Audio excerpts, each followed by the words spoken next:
we are looking at how to pronounce this word as well as how to say more interesting and confusing words in English, some of the most mispronounced ones too.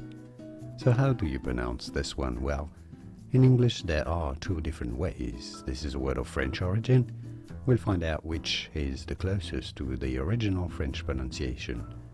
So, in British English, this is normally said as clientele, clientele. Okay, emphasis on the last syllable. In American English, it is normally pronounced as clientele, clientele in American English, or clientele in British English. For reference in French, this is said as clientele, clientele. Therefore, the British English pronunciation is closer. And now you know. More videos on how to pronounce more interesting words and names whose pronunciations aren't always obvious. I'll see you there to learn more. Thanks for watching.